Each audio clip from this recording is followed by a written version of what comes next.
الشیطان الرجیم بسم اللہ الرحمن الرحیم۔ میرے معزز سامعین و ناظرین، السلام علیکم ورحمۃ اللہ وبرکاتہ۔ مسلسل درس قرآن کا سلسلہ جاری ہے۔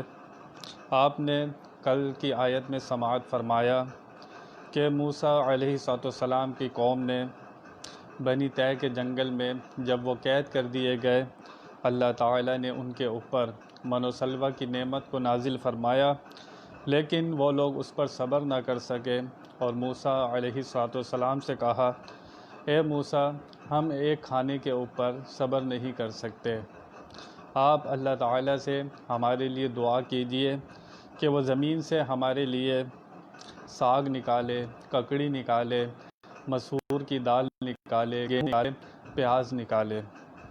انہوں نے یہ مطالبہ کیا کہ موسیٰ علیہ السلام ہمارے لیے اللہ سے یہ چیزیں لے کر دیجئے کہ یہ زمین سے چیزیں خود بخود نکلیں، ہمیں محنت مشقت بھی نہ کرنا پڑے۔ موسیٰ علیہ السلام نے یہ فرمایا کہ تم کیا چاہتے ہو، ادنیٰ چیز کو اعلیٰ سے بدل دو۔ اللہ تعالیٰ جو تمہارے اوپر نعمت نازل فرماتا ہے، من و سلوہ، وہ اعلیٰ چیز ہے، اور تم ادنیٰ چیز مانگ رہے ہو، کیا تمہیں عقل نہیں ہے؟ اللہ تعالیٰ نے موسیٰ علیہ السلام اور ان کی قوم کے درمیان جو بات چیت ہوئی اس کو قرآن پاک میں ارشاد فرمایا، اور یہ سارا واقعہ ہمارے نبی پاک صلی اللہ تعالی وسلم کو سنایا جا رہا ہے کہ آپ کے سامنے جو بنی اسرائیل ہیں، ان کے باپ داداؤں نے جو گفتگو کی تھی موسیٰ علیہ السلام سے، جو موسیٰ علیہ السلام نے ان کو جواب دیا تھا، اللہ تعالیٰ بالکل ویسے ہی ان کی ساری باتیں قرآن پاک میں بیان فرما رہا ہے۔ چنانچہ جب انہوں نے کہا کہ موسیٰ علیہ السلام ہمارے لیے دعا کیجئے، اب موسیٰ علیہ السلام ان کو خود جواب دیتے ہیں۔ اللہ تعالیٰ نبی کو جب دنیا میں نبی بنا کر، رسالت کا علم بردار بنا کر جب دنیا میں بھیجتا ہے تو اللہ تعالیٰ ان کو اختیارات بھی عطا فرماتا ہے اور معجزات بھی عطا فرماتا ہے تاکہ یہ مخلوق پر اپنی بادشاہت کر سکیں، اور مخلوق ان کے معجزات دیکھ کر، ان کے کمالات دیکھ کر اور یہ اندازہ لگائے کہ جس کا نبی ایسا ہے اس کا خدا کیسا ہوگا۔ تو اللہ تعالیٰ اس لیے ان کو اختیارات دے کر دنیا میں بھیجا کرتا ہے۔ موسیٰ علیہ السلام نے یہ نہ کہا کہ میں اللہ کی بارگاہ میں دعا کرتا ہوں، کوئی جواب آئے گا تو میں تمہیں بتاؤں گا، نہیں۔ موسیٰ علیہ السلام نے اپنی قوم کو خود جواب دیا اور اس کے اوپر ناراضی بھی فرمائی۔ چنانچہ اللہ تعالیٰ ارشاد فرماتا ہے جو موسیٰ علیہ السلام نے اپنی قوم کو جواب دیا، اہبطوا مصرا فإن لكم ما سألتم وضربت عليهم الذلة والمسكنة وباءوا بغضب من الله ذلك بأنهم كانوا يكفرون بآيات الله ويقتلون النبيين بغير الحق ذلك بما عصوا وكانوا يعتدون۔ ترجمہ، اللہ تعالیٰ ارشاد فرماتا ہے جو جواب موسیٰ علیہ السلام نے بنی اسرائیل کو دیا، آپ نے فرمایا اچھا مصر یا کسی شہر میں اترو، تمہیں ملے گا جو تم نے مانگا، اور ان پر مقرر کر دی گئی خواری اور ناداری اور خدا کے غضب میں لوٹے۔ یہ بدلہ تھا اس کا کہ وہ اللہ کی آیتوں کا انکار کرتے تھے اور انبیاء کو ناحق شہید کرتے، یہ بدلہ تھا ان کی نافرمانیوں اور حد سے بڑھنے کا۔ جو دعا انہوں نے موسیٰ علیہ السلام کو کرنے کا کہا تھا، موسیٰ علیہ السلام اس دعا کے اوپر ناراض ہوئے۔ موسیٰ علیہ السلام جو نبی ہوتے ہیں وہ اللہ کی معرفت رکھتے ہیں، وہ نبی جو ہوتے ہیں وہ اللہ کی رضا کو جانتے ہیں۔ موسیٰ علیہ السلام نے کہا یہ جو تمہاری دعا ہے یہ اس قابل بھی نہیں ہے کہ میں اللہ تعالیٰ کی بارگاہ میں اس کو عرض کروں، یہ دعا عرض کرنے کے قابل بھی نہیں ہے۔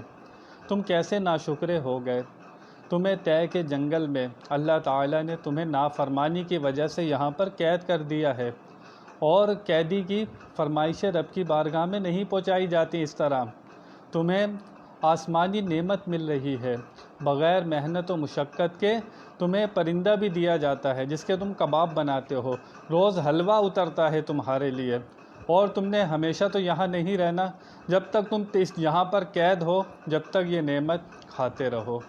لیکن انہوں نے کہا کہ نہیں، یہ من و سلوہ بھی آتا رہے اور زمین اپنی نعمتیں بھی اگاتی رہے، تاکہ ہم من و سلوہ بھی کھاتے رہیں اور زمین کی نعمتیں بھی کھاتے رہیں۔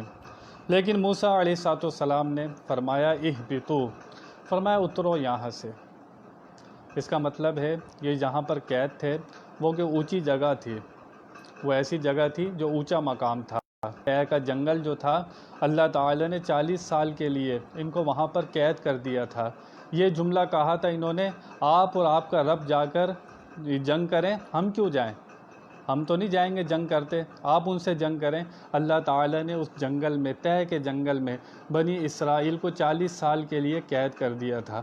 اللہ تعالیٰ چاہتا یہ سب کے سب ختم ہو سکتے تھے، لیکن اللہ تعالیٰ نے ان کے اوپر بادلوں کا سایہ کیا، ان کے اوپر من و سلوہ کو اتارا تاکہ یہ اللہ تعالیٰ کا شکر ادا کریں۔ قید کر کے بھی ان کو نعمتیں دی جا رہی تھیں۔ وہاں پر بھی فرمائشی پروگرام اسٹارٹ کر دیا انہوں نے، کہا کہ ہمیں زمین کی نعمتیں چاہیے۔ موسیٰ علیہ السلام ان کو جواب دیتے ہیں اترو یہاں سے، اہبطوا مصرا، کسی شہر کی طرف، یا اسی مصر کی طرف، یا کسی شہر کی طرف اشارہ ہے، یہاں مصر میں رہتے تھے، جاؤ وہیں لوٹ جاؤ، یہ نعمتیں تمہیں یہاں پر نہیں ملیں گی، یہ تمہیں مصر میں ہی ملیں گی جہاں تم رہتے تھے، یہاں پر تمہیں یہ نعمتیں نہیں مل سکتی۔ موسیٰ علیہ السلام رب کی رضا کو جانتے تھے، ان کی دعا اللہ کی بارگاہ میں عرض بھی نہ کی، پھر بھی یہی فرمایا کہ تم اتر جاؤ کسی شہر کی طرف۔ اللہ نے یہ نہ فرمایا کہ موسیٰ علیہ السلام ہم سے دعا تو کرتے، ہم جو جواب دیتے پھر تم آگے ان کو کہہ دیتے، لیکن نہیں، اللہ تعالیٰ نبیوں کو اختیار دے کر بھیجتا ہے۔ اللہ تعالیٰ کے بغیر فرمائے ہوئے موسیٰ علیہ السلام نے اپنی بات سنا دی۔ اب نبی جو ہوتا ہے اللہ کے فعل کو، اللہ کی صفات کو وہ جانتا ہے کہ اللہ کا فعل کس چیز میں ہے۔ اللہ تعالیٰ نے نعمت اتاری ہے، یہ آسمانی نعمت ہے، یہ لوگ اس کا انکار کر رہے ہیں تو ضرور ان کے اوپر اللہ کا غضب نازل ہوگا، اور یہی ہوا۔ چنانچہ موسیٰ علیہ السلام نے فرمایا اہبطوا مصرا، اترو نیچے کسی شہر کی طرف، یا اسی شہر کی طرف لوٹ جاؤ جہاں سے تم آئے ہو۔ فَإِنَّ لَكُمْ مَا سَأَلْتُمْ، اور تمہارے لیے جو چیزوں کا تم نے سوال کیا ہے، زمین سے پیاز چاہیے اور دیگر چیزیں چاہیے، یہ اسی جگہ سے ملیں گی، یہاں سے ملنے والی نہیں ہے۔ یہاں پر تمہارا فرمائشی پروگرام نہیں چل رہا جو تمہیں یہاں مل جائے گی، بلکہ یہاں تو اب تمہاری گرفت ہوگی، اور تمہیں اب کیا تمہیں عذاب ملنا والا ہے، اور تمہیں کیا زحمت ملنے والی ہے، تمہارے اوپر کیا ڈالا جا رہا ہے، اب سنو۔ وَضُرِبَتْ عَلَيْهِمُ الذِّلَّةُ وَالْمَسْكَنَةُ، اللہ تعالیٰ ارشاد فرماتا ہے کہ ان کے اوپر ڈال دی گئی ذلت اور رسوائی، ذلت اور رسوائی ان کے اوپر ڈال دی گئی۔ اب یہاں پر جنہوں نے یہ کہا تھا، یہودیوں نے، بنی اسرائیل نے، کہ ہمیں من و سلوہ کی جگہ ہمیں زمین کی چیزیں چاہیے، ان کے اوپر ڈال دی گئی۔ جہاں جو یہودی حضور اکرم صلی اللہ تعالی وسلم کے سامنے تھے، ان کے اوپر ذلت و رسوائی ڈال دی گئی، یا قیامت تک کے لیے جو بھی یہودی ہوگا، بنی اسرائیل سے ہوگا، اس کے اوپر ذلت و رسوائی ڈال دی گئی۔ تو یہاں پر یہی مراد ہے کہ کچھ کا جرم سب کے اوپر ڈال دیا جاتا ہے۔ تو سمجھ میں ایسا ہی آتا ہے قیامت تک کے لیے سب یہودیوں کے اوپر ذلت و رسوائی کو ڈال دیا گیا ہے، اور محتاجی ان کا مقدر ہو گئی ہے۔ اب یہودی بظاہر تو مالدار نظر آتے ہیں، لیکن محتاجی ان کے اوپر ڈال دی گئی، ذلت و رسوائی ان کے اوپر ڈال دی گئی، تو اس کا کیا مطلب ہے؟ ایمان ان کے پاس اب نہیں رہے گا، ہدایت ان میں نہیں رہے گی، یہ ان کے چہرے پر وہ رونق نہیں ہوگی جو ایمان والوں کے چہرے پر ہوتی ہے۔ دل میں سکون نہیں ہوگا، پیسہ بہت ہوگا لیکن دل میں سکون نہیں ہوگا، کیونکہ اللہ تعالیٰ فرما رہا ہے ذلت و رسوائی، محتاجی ان کے اوپر ڈال دی گئی ہے۔ اب یہ چاہیں پوری دنیا کو اپنے قبضے میں لے لیں اور حکمرانی کرنا چاہیں، لیکن ان سے ایمان بھی نکال لیا گیا، ہدایت بھی نکال لی گئی اور ان کے اوپر ذلت و رسوائی ڈال دی گئی۔ اب آگے بتایا جا رہا ہے، پھر فرمایا وَبَاءُوا بِغَضَبٍ مِّنَ اللَّهِ، اور وہاں سے لوٹے اللہ کے غضب کے ساتھ، اللہ کی ناراضگی کے ساتھ۔ طے کے جنگل میں تھے، صرف فرمائش کی تھی یا اللہ ہمیں زمین کی نعمتیں دے۔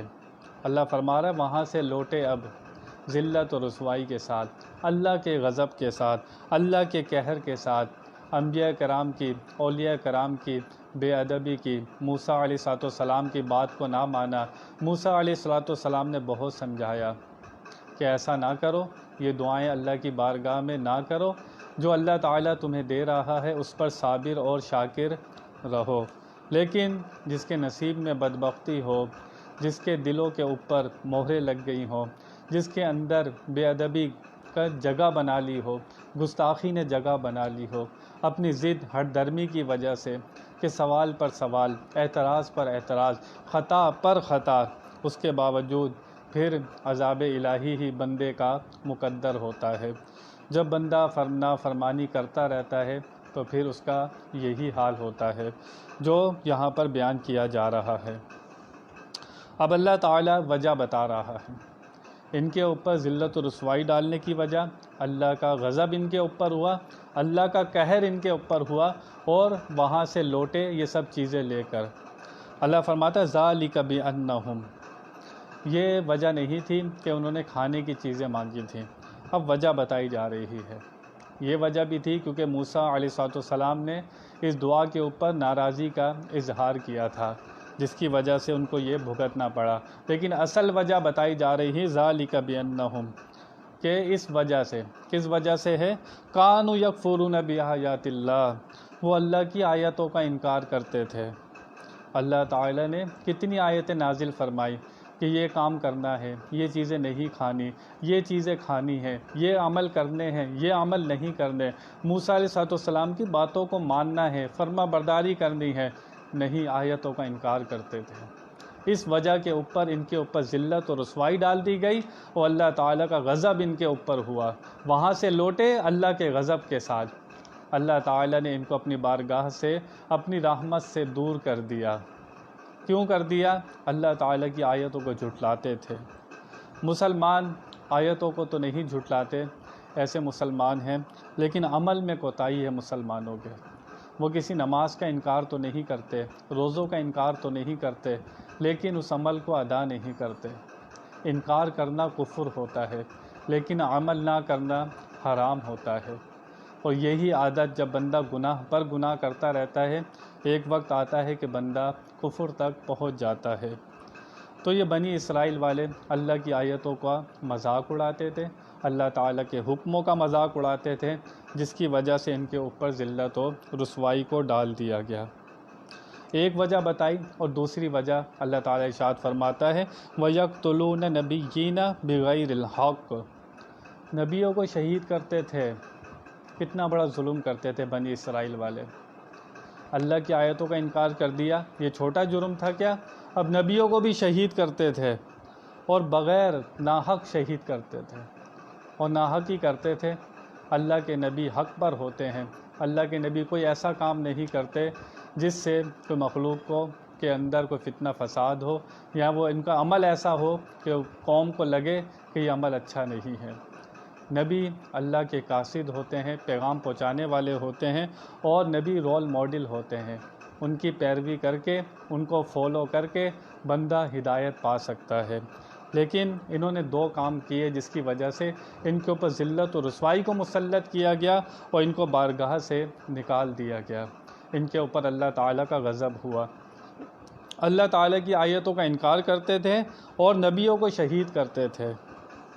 اب لوگ کہیں گے وہ تو اہل کتاب تھے، تورات کو پڑھتے تھے، تو انہوں نے اپنے نبیوں کو کیسے شہید کر دیا؟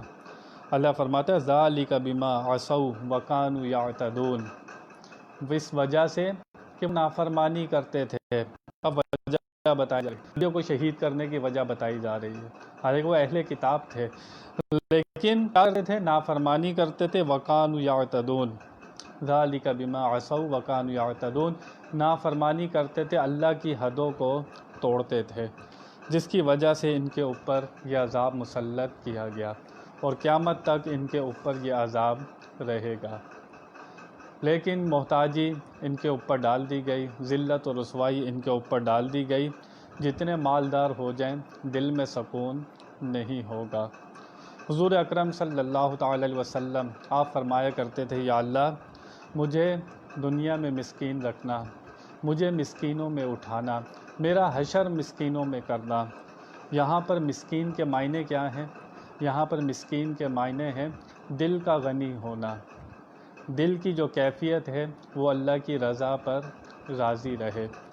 حضور اللہ تعالیٰ نے فرمایا حضور اکرم صلی اللہ تعالی وسلم سے کہ بندے نبی بندہ بننا چاہتے ہو یا نبی بادشاہ بننا چاہتے ہو؟ ہمارے حضور اکرم صلی اللہ علیہ وسلم سے اللہ تعالیٰ نے خود پوچھا کہ نبی بندہ بننا چاہتے ہو یا نبی بادشاہ بننا چاہتے ہو؟ حضور نے فرمایا میں نبی بندہ بننا چاہتا ہوں۔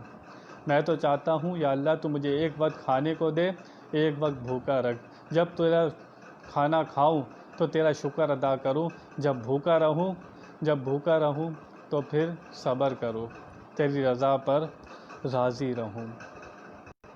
یہ حضور اکرم صلی اللہ تعالی وسلم نے یہ اختیار کیا تھا، اللہ نے پوچھا تھا لیکن حضور نے ایسی زندگی اختیار کی تھی، خود اختیار کی تھی، اللہ نے دی نہیں تھی، آپ نے خود یہ زندگی پسند کی تھی۔ ہو سکتا ہے قیامت تک کوئی امتی یہ کہہ دیتا کہ ہمارے نبی تو بادشاہ والی زندگی گزار کے چلے گئے، ہم امتی غریبوں والی زندگی گزار رہے ہیں۔ لیکن نبی جو ہوتا ہے وہ رول ماڈل ہوتا ہے، حالانکہ نبی بادشاہ بھی ہوئے ہیں لیکن ہمارے نبی نے وہ زندگی پسند نہیں فرمائی بادشاہ والی۔ ایک مرتبہ حضور اکرم صلی اللہ تعالی وسلم چٹائی پر لیٹے ہوئے تھے۔ چٹائی پر جب بندہ لیٹتا ہے، جب حضور اکرم صلی اللہ علیہ وسلم اٹھے تو چٹائی آپ کی کمر مبارک پر چھپ گئی، اس کے نشان۔ حضرت عمر فاروق رضی اللہ تعالی عنہ رونے لگ گئے اور کہا یا رسول اللہ صلی اللہ تعالی وسلم ان کافروں کو دیکھیں، یہ نرم نرم غالیچوں پر بیٹھتے ہیں، آپ دو جہاں کے آقا ہو کر آپ اس طرح زندگی گزارتے ہیں۔ حضور اکرم صلی اللہ تعالی وسلم نے فرمایا ان کے پاس یہ 4 دن کی ہے، ان کے پاس یہ 4 دن کی ہے، ہم نے ہمیشہ وہاں رہنا ہے۔ انہوں نے عارضی زندگی کو پسند کیا ہے، ہم نے ہمیشہ فائدے والی زندگی کو پسند کیا ہے۔ نبی جو ہوتا ہے وہ دنیا کی حقیقت کو جانتا ہے، ان کو پتہ ہوتا ہے یہ دنیا کچھ نہیں ہے، یہ فریب ہے، یہ دھوکہ ہے۔ نبی ہر چیز کی حقیقت سے آشنا ہوتا ہے، اس کو ہر چیز کی حقیقت معلوم ہوتی ہے۔ اسی طرح جب آپ کو بھی کسی چیز کی حقیقت معلوم ہو جائے، اس کی قدر آپ کے سامنے زیرو ہو جاتی ہے۔ آپ جب تک کسی کے غلام رہتے ہیں جب تک آپ کو اس چیز کی حقیقت کا نہیں پتہ ہوتا۔ اللہ والوں کے سامنے جو اللہ والے محنت کرتے ہیں، وہ اس لیے محنت کرتے ہیں کہ ان کے اوپر حقیقت کی اشیاء کھل جائے، اس اشیاء کی حقیقت کیا ہے یہ ان کو معلوم ہو جائے، اور وہ ان کو معلوم ہو جاتی ہے۔ اس وجہ سے وہ لوگ دنیا سے بیزار ہو جاتے ہیں اور اپنی زندگی اللہ کے لیے گزارتے ہیں۔ بادشاہ تھے بہلول دانا۔ بادشاہ نے بہلول دانا سے پوچھا، کہا کہ میں تمہیں زمین دینا چاہتا ہوں۔ بہلول دانا نے کہا نہیں مجھے زمین نہیں چاہیے۔ کہا بہت ساری زمین ہے لے لو۔ بہلول دانا نے کہا نہیں مجھے نہیں چاہیے۔ انہوں نے بادشاہ نے سمجھا کہ کم ہے، کہنے لگا اور لے لو زمین۔ بہلول دانا نے کہا مجھے زمین نہیں چاہیے۔ بادشاہ نے کہا کہ بہلول زمین کیوں نہیں چاہیے؟ حضرت بہلول نے فرمایا کہ تو زمین کی پیشکش کر رہا ہے، یہ زمین بنانے والے نے، یہ دنیا بنانے والے نے 3 مرتبہ ہمیں پیشکش کی ہے، ہم نے اسے ٹھکرا دی تو اس سے کہاں سے لیں گے؟ ہم نے زمین بنانے والے سے یہ دنیا نہیں لی تو تجھ سے کہاں لیں گے؟ اللہ تعالیٰ اللہ والوں کو یہ سمجھ عطا فرماتا ہے کہ ان کے سامنے زمین چیزوں کی حقیقت کھل جاتی ہے، پھر وہ بے قدر ہو جاتی ہے۔ انسان جب تک ہر کسی کا غلام رہتا ہے، جب تک اس کی حقیقت سے آشنا نہیں ہوتا۔ دنیا کا بھی انسان جب تک غلام رہتا ہے، جب تک اس چمک دمک اس کی آنکھوں سے ختم نہ ہو جائے۔ وہ اللہ تعالیٰ جس کو اپنے ساتھ کرنا چاہتا ہے، اپنے ساتھ لگانا چاہتا ہے، اس دنیا کی حقیقت اس کے اوپر آشنا کر دیتا ہے۔ اس کے دل سے مال کی محبت، دنیا کی محبت، ہر چیز کی محبت کو کم کر دیتا ہے۔ اس کی آنکھوں کے سامنے سے پردہ اٹھ جاتا ہے، اس کو ان چیزوں کی حقیقت نظر آ جاتی ہے کہ یہ سب چیزیں عارضی ہیں، اس کی حقیقت کچھ نہیں ہے۔ میں نے فرمایا اللہ تعالیٰ کی یہ سب سے بڑی نعمت ہوتی ہے کہ کسی بندے کی آنکھوں سے جب یہ پردہ ہٹا دیا جائے۔ ہمیں بھی دعا کرنی چاہیے، یا اللہ اس فتنے فساد سے ہمیں بتا۔ حضور اکرم صلی اللہ تعالیٰ علیہ وسلم اور سارے نبی اس دنیا کی حقیقت سے واقف ہوتے ہیں۔ حضور نے یہ غریبی کی زندگی خود اختیار کی تھی۔ حضور خود فرماتے اگر میں چاہوں یہ احد پہاڑ میرے ساتھ سونا بن کر میرے ساتھ چلے، جب میں چلوں تو یہ میرے ساتھ ساتھ چلا کرے، لیکن حضور نے ایسی زندگی کو پسند نہیں فرمایا۔ تو اللہ تعالیٰ نے ارشاد فرمایا کہ ان لوگوں نے، بنی اسرائیل والوں نے، ان کے اوپر ذلت و رسوائی ڈال دی گئی، اللہ کی آیتوں کا انکار کرتے تھے، نبیوں کو ناحق شہید کرتے تھے، اللہ کی نافرمانی کرتے تھے، اللہ تعالیٰ کی حدوں کو توڑتے تھے، اللہ تعالیٰ کی حدوں کو توڑتے تھے۔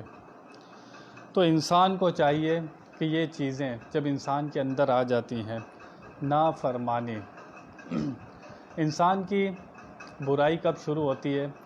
جب وہ فرائض کو ہلکا سمجھے، واجبات کو ہلکا سمجھے، سنتوں کو ہلکا سمجھے۔ نماز کا ٹائم ہو گیا، اس کے نزدیک اس کی کوئی قدر نہیں ہے، تو پھر اس کو خود غور کرنا چاہیے کہ جب میرے آگے 5 ٹائم مسجد سے آواز آ رہی ہے، آؤ بھلائی کی طرف، آؤ کامیابی کی طرف، کیا میرے دل میں اس کی کوئی اہمیت ہے؟ کیا اس اذان کا اثر میرے دل پر ہوتا ہے کہ اللہ تعالیٰ بلا رہا ہے؟ 5 ٹائم دعوت دی جا رہی ہے، بلایا جا رہا ہے، کتنے لوگ ہیں جو اس کے اوپر لبیک کہتے ہیں کہ ہم آتے ہیں یا اللہ؟ کتنے لوگ ہیں؟ بلایا جاتا ہے، لیکن انسان جب ان چیزوں کی اہمیت کو دل سے ختم کر دیتا ہے، جب فرائض کی اہمیت اس کے سامنے کچھ نہ رہے، جب واجب کی اہمیت اس کے سامنے کچھ نہ رہے، رمضان کے روزوں کی اہمیت اس کے سامنے کچھ نہ رہے، تو پھر اس کو خود ہی بیٹھ کر اپنا محاسبہ کرنا چاہیے کہ میرا دل کیا دنیا میں غرق ہو گیا ہے؟ کیا مجھے مرنا نہیں ہے؟ کیا مر کر میں نے اللہ تعالیٰ کو منہ نہیں دکھانا؟ کیا جو کچھ کر رہا ہوں اس کا جواب مجھے نہیں دینا؟ تو مجھے اپنے ایمان کو سوچنا چاہیے۔ میں نے تو اللہ سے وعدہ کیا ہے، میں تو ایمان رکھتا ہوں اچھی بری تقدیر پر، قیامت کے دن پر اور سوال جواب کیے جانے پر ایمان رکھتا ہوں، میں جنت پر ایمان رکھتا ہوں، دوزخ پر ایمان رکھتا ہوں، پل صراط سے مجھے گزرنا ہے، مجھے مر کے نبی کو منہ دکھانا ہے قبر میں۔ کیا یہ باتیں میں بھول گیا ہوں؟ یہ باتیں مجھے اپنے آپ کو یاد دلانی ہے۔ بنی اسرائیل والے اللہ کی آیتوں کو جھٹلا رہے تھے، اور ایک ان کے اندر جس کی وجہ سے یہ ان کی جو عادت تھی وہ پختہ ہو گئی تھی، نافرمانی کرتے تھے، اللہ کی حدوں کو توڑتے تھے۔ ہمارے اندر بھی جو اللہ تعالیٰ نے امت محمدیہ صلی اللہ علیہ وسلم پر کہ امتیوں پر جو حدیں قائم کی ہیں کہ شراب نہیں پینا اور زنا نہیں کرنا، چوری نہیں کرنی، جھوٹ نہیں بولنا، غیبت نہیں کرنی، اللہ تعالیٰ نے حدیں قائم کی ہیں۔ تو انسان جب ان حدوں کو توڑتا رہتا ہے، شراب پی رہا ہے، توبہ نہیں کرتا، چھوڑنے کی کوئی فکر نہیں ہے، زانی بن چکا ہے، لوگوں عورتوں کو دیکھنے کا عادی بن چکا ہے، بری چیزیں دیکھنے کا عادی بن چکا ہے، تو اس کو خود سوچنا چاہیے وہ اللہ تعالیٰ کی حدوں کو توڑ رہا ہے، نافرمانی کر رہا ہے، اور یہ نافرمانی اس کو کہاں تک لے جائے گی؟ یہ اس کو وہاں تک لے جائے گی کہ جہاں پھر بندے کا ایمان سلامت نہیں رہتا۔ دیکھو بنی اسرائیل والے چھوٹی چھوٹی نافرمانی کرتے تھے، وہ نافرمانی کرتے کرتے کرتے کہاں لے گئی ان کو؟ انہوں نے نبیوں تک کا قتل کر دیا، معاذ اللہ، ان کو شہید کر دیا، اور پکے پکے دوزخ میں چلے گئے۔ اللہ کی آیتوں کو جھٹلایا، اس سے بھی آگے بڑھے، نبیوں کو شہید کیا، لیکن شروع کہاں سے ہوا تھا؟ نافرمانی کے اوپر سے۔ یہ بندے کی اصل ہے۔ جب بندہ نافرمان ہو جاتا ہے، جب اس کے سامنے فرض کی کوئی حقیقت نہیں رہتی، کوئی اہمیت نہیں رہتی، واجب کی کوئی اہمیت نہیں رہتی، مخلوق کو وہ طنز و طعنے دیتا ہے، کسی کی عزت نہیں کرتا، ہر کسی کا دل توڑتا رہتا ہے، تو پھر وہ نافرمانی کی طرف جا رہا ہے۔ پھر وہ نافرمانی کی طرف جاتے جاتے پھر نفس و شیطان اس کا ایمان بھی چھین لیتے ہیں۔ اللہ تعالیٰ ہی اس کی حفاظت فرمائے تو بندہ بچتا ہے، ورنہ بندہ اسی طرح بچ سکتا ہے کہ اس کو چاہیے کہ نافرمانی والی زندگی سے بچے۔ اگر یہ نافرمانی بڑھتے بڑھتے انسان کا ایمان برباد کر دیتی ہے۔ پھر فرمایا گیا کہ دنیا جو ہے سبب پر قائم ہے۔ انہوں نے کہا تھا کہ دنیا کے اندر ہمیں جو کچھ مل رہا ہے بغیر محنت کے مل جائے، نہیں۔ موسیٰ علیہ السلام نے کہا نہیں، دنیا سبب پر قائم ہے۔ فرمایا گیا دنیا میں جو کام کرنا ہے تدبیر کرنی ہے، لیکن تدبیر پر بھروسہ نہیں کرنا، یہ بھی سکھایا گیا ہے۔ بیمار ہو جائے ڈاکٹر سے دوائی لینی ہے، تدبیر کرنی ہے، لیکن بھروسہ دوائی پر نہیں کرنا، بھروسہ اللہ پر کرنا ہے، شفا دینے والے پر کرنا ہے۔ دنیا کی سب کام تدبیروں سے کرنے ہیں، لیکن بھروسہ تدبیر پر نہیں کرنا، اللہ پر کرنا ہے۔ حضرت رابعہ بصریہ، آپ کے پاس 2 روٹیاں تھیں اور آپ کے پاس مہمان بہت آ گئے۔ آپ کے پاس خادمہ سے پوچھا کہ کچھ کھانے کو ہے؟ خادمہ نے کہا صرف 2 روٹیاں ہیں۔ اب بھروسہ اور توکل کیسا ہونا چاہیے؟ حضرت رابعہ بصریہ سے سنیے آپ، ان کا بھروسہ کیسا تھا اللہ پر۔ تدبیر بھی کرنا چاہیے، لیکن جو لوگ بھروسہ کرتے ہیں ان کو اللہ تعالیٰ بہت عطا کرتا ہے، کیوں؟ اللہ پر یقین پکا ہوتا ہے۔ 2 روٹیاں تھیں آپ کے پاس، خادمہ سے کہا جاؤ اس کو خیرات کر دو، 2 روٹیوں کو خیرات کر دو۔ خادمہ گئی، وہ 2 روٹیاں خیرات کر دیں۔ تھوڑی دیر کے بعد کوئی آپ کا دروازہ بجاتا ہے۔ رابعہ بصریہ خادمہ سے کہتی ہیں دروازہ کھولو۔ دروازہ کھولا تو ایک عورت آئی وہاں پر 18 روٹیاں لے کر، کچھ سالن تھا، 18 روٹیاں لے کر آئی۔ خادمہ نے کہا یہ 18 روٹی لے کر آئیے۔ رابعہ بصریہ نے کہا کہ اس سے کہو 18 نہیں، یہ کسی اور کی ہوں گی، ہمیں تو 20 روٹیاں ملنی چاہیے تھی، ہمیں تو 20 روٹیاں ملنی چاہیے تھی۔ وہ جو روٹیاں لانے والی تھی اس نے کہا اماں صاحبہ یہ 20 ہی روٹیاں تھیں، راستے میں مجھے بھوک لگی، 2 روٹیاں میں کھا گئی ہوں۔ اس نے کہا کہ آپ کو اتنا بھروسہ کیسے تھا کہ 20 روٹیاں آئیں گی؟ اس نے کہا اللہ کا وعدہ ہے کہ تم اس کی راہ میں 1 خرچ کرو وہ تمہیں 9 عطا فرمائے گا، 1 تمہارا واپسی ہو جائے گا، وہ 10 تمہیں دیتا ہے، 1 خرچ کرو وہ تمہیں 10 دیتا ہے، 1 تمہارا وہی واپسی آ گیا، 9 اور مزید آ گئے۔ ہم نے 2 روٹیاں دی تھیں، اس کا مطلب ہے ہمیں 20 روٹیاں ملنی چاہیے تھیں۔ اللہ کی راہ میں توکل، بھروسہ، جب بھروسہ ایسا ہوتا ہے تو پھر اس کی طرف سے ضرور مدد ہوتی ہے۔ حضور نے فرمایا اگر بندے کا بھروسہ اتنا بھی ہو جائے جتنا پرندے کا ہوتا ہے تو اسے رزق ایسے ملے جیسے پرندوں کو ملتا ہے۔ ہمارا بھروسہ اتنا بھی نہ رہا، حقیقت بات تو یہی ہے۔ ہم سارا بھروسہ تدبیر پر کرتے ہیں، لیکن تدبیر کے ساتھ ساتھ بھروسہ اللہ پر کرنا چاہیے۔ تدبیر ضرور اختیار کرنی چاہیے، لیکن بھروسہ اللہ پر ہونا چاہیے۔ اور اللہ تعالیٰ جب نبیوں کو دنیا میں بھیجتا ہے ان کو اختیار دے کر بھیجتا ہے، ان کو اللہ تعالیٰ اختیار دیتا ہے، وہ چاہیں وہ تو اختیار استعمال کر کے بندوں کو فائدہ پہنچا سکتے ہیں۔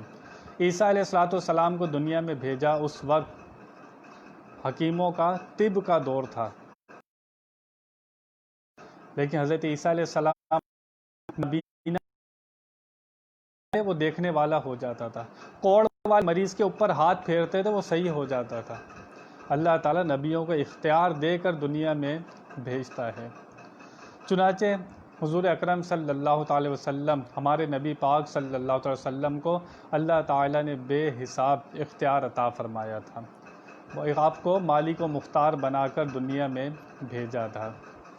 چنانچہ آپ نے ایک مرتبہ ایک یہودی سے گھوڑا خریدا، یہودی سے بات چیت ہو گئی تھی، حضور نے اس کو کچھ بیانہ دے دیا تھا اور کہا تھا ہم باقی پیسے تمہیں دیں گے اور یہ تم سے گھوڑا لے جائیں گے۔ حضور اکرم صلی اللہ تعالی علیہ وسلم اس کو بیانہ ادا کر چکے تھے۔ جب حضور اس کے پاس باقی پیسے لے کر گئے اور کہا کہ یہ باقی پیسے لے لو اور گھوڑا مجھے دے دو، اس یہودی نے کہا کہ ہمارے آپ کے درمیان کوئی معاہدہ نہیں ہوا تھا، میں نے آپ سے کوئی بیانہ نہیں لیا تھا۔ اس نے صاف انکار کر دیا، مکر گیا، جھوٹ بولا اس نے۔ ہمارے نبی پاک صلی اللہ تعالی علیہ وسلم کوئی جواب نہیں دیتے۔ وہاں پر حضرت خزیمہ ایک صحابی موجود ہیں، اس نے کہا یہودی نے کہ تم جو شریعت لے کر آئے ہو، حضور سے کہا کہ آپ جو شریعت لے کر آئے ہیں اس کے اندر ہیں ہر چیز کے لین دین کے 2 گواہ چاہیے، موقع کے 2 گواہ ہونے چاہیے۔ اگر میرے اور آپ کے درمیان کوئی سودا ہوا تھا اس کے گواہ پیش کریں، اور جب سودا ہوا تھا حضور اور اس کے علاوہ کوئی تیسرا نہیں تھا۔ حضور نے کہا سودا ہوا تھا، اس ٹائم کوئی موجود نہیں تھا۔ حضرت خزیمہ وہاں پر موجود تھے، انہوں نے گواہی دی کہ میں موجود تھا، میرے سامنے یہ سب سودا ہوا تھا۔ گواہی دیتی حضرت خزیمہ نے، صحابی ہیں۔ جب سودا ہو رہا تھا وہ صحابی وہاں موجود نہیں تھے، لیکن گواہی یہ سودا میرے سامنے ہوا تھا۔ اب وہ سودا تو ہو گیا، بات ختم ہو گئی۔ حضور اکرم صلی اللہ تعالی وسلم نے بعد میں حضرت خزیمہ سے فرمایا، اے خزیمہ، جب میرے اور یہودی کے درمیان سودا ہوا تھا تم وہاں موجود نہیں تھے، تم نے بن دیکھے سودے کی گواہی کیسے دے دی؟ بن دیکھے سودے کی گواہی کیسے دے دی؟ حضرت خزیمہ کا جواب سنیے۔ صحابی کہتے ہیں اللہ تعالیٰ مومن کو فراست وہ دیکھتا ہے، اللہ تعالیٰ عقل عطا فرماتا ہے، عقل اسی کو ملتی ہے جو اللہ رسول کا فرما بردار ہوتا ہے۔ حضرت خزیمہ کا جواب سنیے۔ حضرت خزیمہ کہتے ہیں یا رسول اللہ صلی اللہ تعالی وسلم، میں نے فرشتوں کو بھی نہیں دیکھا، آپ سے سن کر فرشتوں کو مانتا ہوں۔ میں نے جن کو بھی نہیں دیکھا، جنات کو بھی آپ سے سن کر مانتا ہوں۔ میں نے دوزخ بھی نہیں دیکھی، آپ سے سن کر دوزخ کی گواہی دیتا ہوں۔ میں نے جنت بھی نہیں دیکھی، آپ سے سن کر جنت کی گواہی دیتا ہوں۔ یا رسول اللہ، یہ سب چیزیں تو بہت چھوٹی ہیں، میں نے رب کو نہیں دیکھا، لیکن بن دیکھے رب کی گواہی دیتا ہوں آپ سے سن کر۔ یہ سب باتوں کی گواہی میں آپ سے سن کر سب کی گواہی دیتا ہوں۔ یہ گھوڑے کی گواہی کیا تھی؟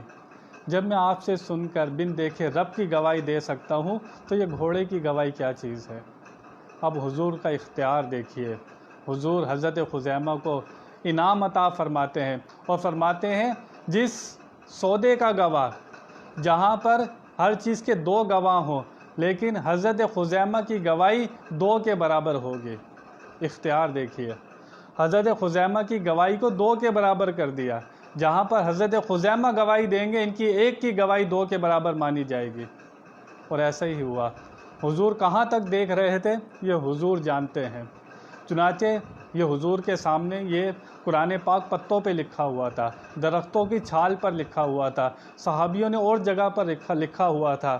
جب اس قرآن کو کتابی شکل میں لکھنے کا، ترتیب میں لانے کا پروگرام کیا گیا حضرت عثمان غنی کے دور میں، جب یہ حضرت عمر فاروق نے جب جمع کرنا چاہا اس قرآن کو، عثمان غنی کے دور میں جب جمع ہوا یہ قرآن پاک، اور قانون بنایا کہ ہر آیت کو 2 صحابی سے سنا جائے گا اور پھر لکھی جائے گی۔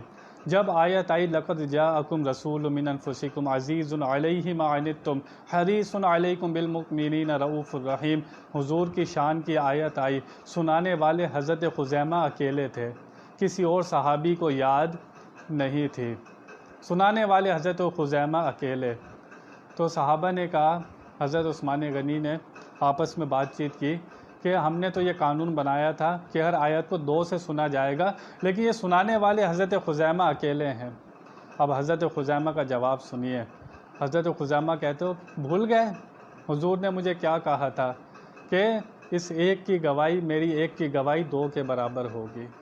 سب صحابہ کو یاد آ گیا، فرمایا تم صحیح کہہ رہے ہو، تمہیں حضور نے انعام دیا تھا، تمہارے لیے خاص کیا تھا۔